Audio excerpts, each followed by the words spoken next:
Hi there everyone, it's Misty here from TheJollyFatElf. Thank you so much for joining me. In today's video, I'm going to be sharing with you my 2021 word of the year. But before that, I just wanted to remind you that January the 8th is when the video for the 12 Days of Elfmas giveaway will go live. So you have the rest of this week until January the 8th to watch the videos, to answer the questions in the comments, and then to write down the words. So you've had to have done those 3 things in order for you to be eligible to win the grand prize. As I mentioned, that video will be going up on Friday, but today's video is my word of the year. So I hope you enjoy. Don't forget to leave me a comment down below letting me know your word of the year, or maybe you've set resolutions. I won't have a crafting video for you this week, but this weekend or Wednesday or this weekend, you'll see my planner set up for 2021. Then I have some really fun announcements to talk about. So yeah, but anyway, thank you so much for joining me. Let's talk about the word of the year.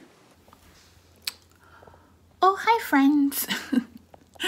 So I am editing and I realized that I had lipstick all around my mouth. So I'm not refilming this video. This is like the 5th time I filmed it. So I apologize that I look a hot mess, but yeah, the sentiment is the same and I wiped it all off, but yeah, I didn't realize it. I should have, but I didn't. So yeah, sorry about that, but I hope you enjoy the rest of it. So I am posting this on all 3 of my channels. So At Home with Misty, Misty Pans, and TheJollyFatElf. So if you're subscribed to all 3, you may be seeing this show up in your feed. But I feel like it's important and definitely something that I wanted to share on all 3 of my channels. So if you are unfamiliar with the concept, instead of setting New Year's resolutions, you pick a word. Allie Edwards calls it one little word, and she has this whole journaling, scrapbooking aspect of it. But for me, I just like the thought of having an overarching theme for the entire year. Some of the words I've used in the past were organization. That was the year that I put us on a budget and got like my office at work organized back when I was working. All sorts of things. I've had onward, I've had health. Onward was the word for 2018 because 2017 was such a hard year for me. I developed myasthenia, I had to leave my job. It was a really rough year and I had a hard time moving onward from that. So that's why I picked onward for my 2018 word. My 2020 word was tend, because I felt like there were many things in my life that needed tending, like kind of like you would a garden. And my 2019 word was joy. I think I got most of them. I post this video the start of every single year. I have for the past 6 or 7 years. So I had a really hard time coming up with my word for 2021. It went through several different iterations. The first was I was thinking something along the lines of like gentle or grace, because I have a tendency to be very, very hard on myself. I've always been someone who sets really high expectations. I grew up not only fat, but also poor in a small town in Oklahoma. And I knew if I didn't want to live that life, that I had to do well, be my best, so I could get into a good school and get out of Dodge, so to speak. And I've carried that on with me since then. I mean, all through college, my undergraduate and my graduate degree, I worked full-time and went to school full-time. My first year teaching 1st grade, I took 9 graduate hours a semester. There were times like my senior year in college where I was working 5 a.m. to 3 p.m. and then I would go to school at night and then get up and do the same thing the next day over. So I've always set really high expectations on myself. And what I've discovered in the last year or so is that I am really, really hard on myself, to the point of self-sabotage sometimes, because I've either not accomplished what I thought I should have accomplished, or I've had to take a break because of any of 10 illnesses I have, or like this last time where maybe my videos weren't performing as well as I thought they should be. So I always take the opportunity to kind of I just do too much. I don't treat myself very, very well at all. So like I said, so I thought gentle or grace, like just giving myself, you know, just be gentle to yourself. And I even filmed a video introducing that as my word of the year. And I just didn't care for, like, it just didn't feel like it fit me. And so today I was looking around and I thought, what about patience? Because that is definitely something that I struggle with, especially when it comes to dealing with doctors and blood tests. Like I had blood tests done on the 22nd. We still don't have the blood work back.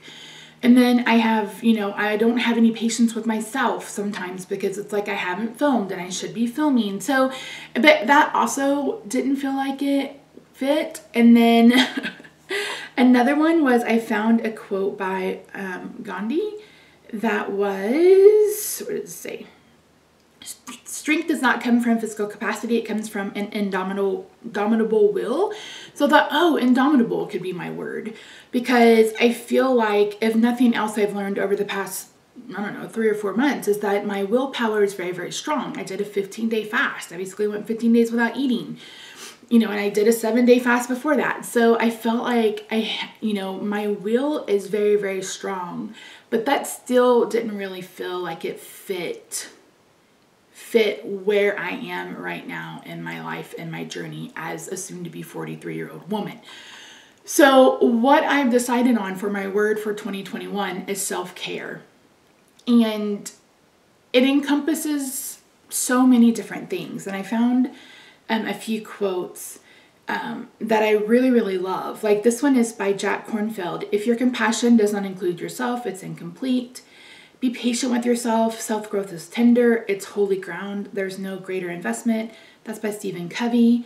It's not selfish to love yourself, take care of yourself, and to make yourself a priority. Happiness a priority. It's necessary. That's Mandy Hale. This year, I will love the work in progress that is me. You yourself, as much as anybody in the entire universe, deserve your love and affection. That's from Buddha. And then a flower does not think of competing to the flowers next to it. It just blooms.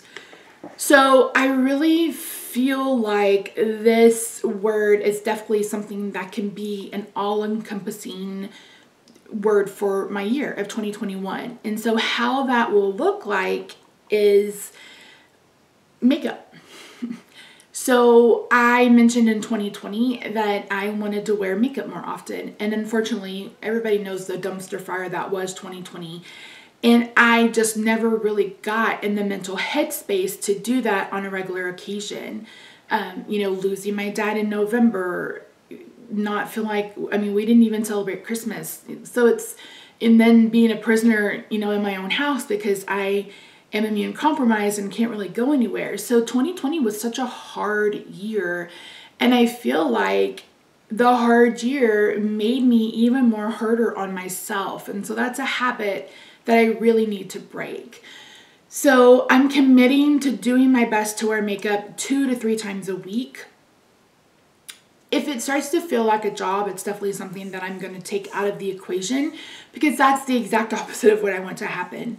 But I want to be able to sit down for an hour or so and just play with makeup, feel like I've put myself together and feel like I'm connecting some way outside of my craft room, because these videos, whether they're on the At Home with Misty channel or this Misty, or the, you know, the Misty Pans channel, or the, not Misty Pans, it's just Misty, or my JollyFatElf channel, it's a way for me to interact with you guys, to have engagement with people outside of my, you know, my little bubble. It gives me an opportunity to be expressive, whether that's in a crafty way or, you know, with card making, or whether that's in a more artistic way when it comes to playing with makeup. So it's really important to me that I do my best to encourage that, but not take it too far, if that makes sense. Another issue that I have, that I think a lot of people who are on YouTube and doing YouTube videos and trying to grow channels and everything, we fall into this trap of comparison. And I've mentioned in the past, I think it's Thomas Jefferson that's quoted as, you know, comparison is the thief of joy. And that's really, really true. And back in June or July, when I was on the TheJollyFatElf channel, and I kind of hit this kind of surge of new subscribers, and my videos were getting all these views. And, you know, I mentioned even then that it's something that I wanted to stop focusing on, but it's very, very, very hard to do that. And I think especially when I spend, you know, 4 or 5 hours on a card, I want as many eyes on it as possible. Not because I'm looking for some kind of recognition or something, but I want to share that with other people. I want other people to see, you know, card making is a hobby that they can do, or just relax and listen to me talk while I make a card, or watching the coloring, etc. So, and then it's hard, like I said, it's hard because you get into this mindset of like, well, this person's video got this many views, and what am I doing? Do I need to change my tags? And it can just be this really, really, it's just it can be a detrimental mindset, because so much with YouTube and social media is the luck of the draw. Like, you know, some of it has to do with the algorithm, but some of it just has to do with the fact of, you know, is the content that you're putting out something that someone's really excited about at that moment? You know, you see people grow, like Hiram, who's a skincare. He had like 500,000 subscribers like at the end of November or something, and now he's at almost 5 million. So anything can make you grow, and you know, it's really, really hard to stop focusing on the numbers. But I really think in order for me to not get so discouraged with what I'm posting, I have to let that go, because I'm not trying to grow my channels into these huge, you know, conglomerates of business and stuff like that. I just want to focus on the engagement and the interactions with you guys. So that's something that I'm going to have to really focus on and hold myself accountable with. In fact, I'm still working on my 2021 planner, and I almost put a whole social media section about followers and stuff. And I was like, no. We're not going to do that. If I make it to 15,000 subscribers on my TheJollyFatElf channel, that's going to be so exciting, and I'm going to be so excited. You know, I'm going to be really excited that happens, but it's not something that I'm going to overly focus on. Would I like to manifest that? Absolutely. But am I going to sit down and keep track of every single subscriber that I get? Absolutely not, because we know that the algorithm with YouTube is all messed up. People subscribe and then they're unsubscribed without knowing.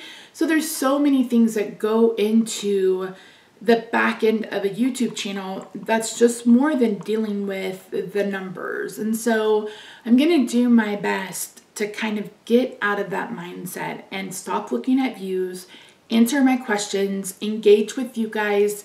And that is going to be where my focus lies. So you're going to see more of me trying to build community. And, you know, I have a Facebook group. I have a Facebook page or pages, you know, trying to really just broaden my bubble, because I don't know that my 2021 is going to look that much different than my 2020 as far as being able to leave the house, because I'm still immune compromised. COVID is still a really huge risk. People in Texas still refuse to wear masks.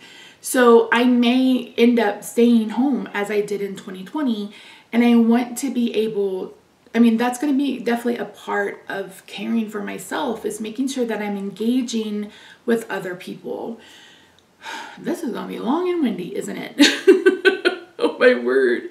So definitely, you know, engaging with other people, making sure that I'm sitting down and I am focusing on me, whether that's working on my planner, whether that's putting on makeup, whether that's, you know, just watching eyeshadow, anything that just gives me 20 or 30 minutes to sit down and calm down and chill. One thing that I feel like I do very, very well is I take time to read. I love to read. I've set another goal for myself of 700 books. I came really, really close last year. I have 3 different numbers. Goodreads gave me a different number than Kindle gave me that I had when I documented myself. So, but my goal is around 700 books a year, which sounds like a whole lot, but I would rather read a book than watch a television show or to watch a YouTube video. And I kind of go back and forth. Sometimes I'm watching YouTube, sometimes I'm reading a book, but it's something that I enjoy. And one way that I've considered, you know, adding more focus into that was starting a booktube channel. I don't know that I'm going to do it because that's a 4th channel to try to keep up with, But again, I love reading and I love having discussions with people on the books I read. That's why I'm in so many author groups on Facebook, because my favorite authors, I love being in their comment section and discussing books with them or sharing that I love the book, those kinds of things.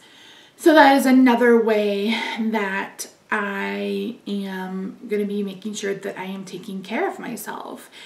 And kind of the last way, for now, like one thing that I really want to make sure that I'm focusing on is self-talk.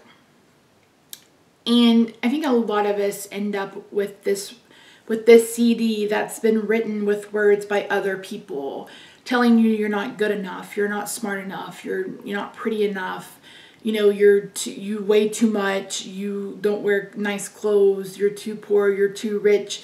Like, social media has given people a platform to be so shaming. They shame people about everything. And it gives them an opportunity to do all these things with a level of anonymity, like being anonymous.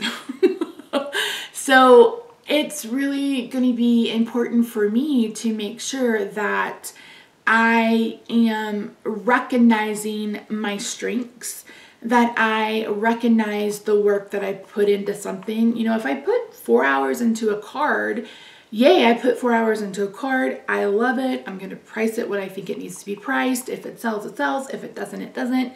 The same thing with like my weight loss journey. So it's been back and forth for the past few years, trying to figure out a medication that doesn't mess with the diabetes and etc. Helps the rheumatoid arthritis or helps the myasthenia or stops me from having back issues. So it's this huge ordeal that I go through. And again, I always put really high expectations on myself. And when I don't accomplish what I think I should have accomplished, I am really bad about punishing myself. And I have to stop that. I have to recognize that I'm a good person. I'm kind and compassionate. I'm very much an empath. I'm very empathetic to people around me. I am very outspoken for fairness and what I feel is right, not only in our justice system, but just everyday life, So it's really important to me to make sure that I keep my focus on those things and realize that I'm not perfect. I'm a work in progress. I'll be a work in progress till I take my very last breath. But I have to be kinder and more compassionate to myself. I have to be more empathetic with myself. I have to realize that there are going to be days where I literally cannot do what I want to do. And I have to be okay with that, because unfortunately, developing these autoimmune diseases with the back issues, getting to the point where I need injections and possible surgery, etc. I have a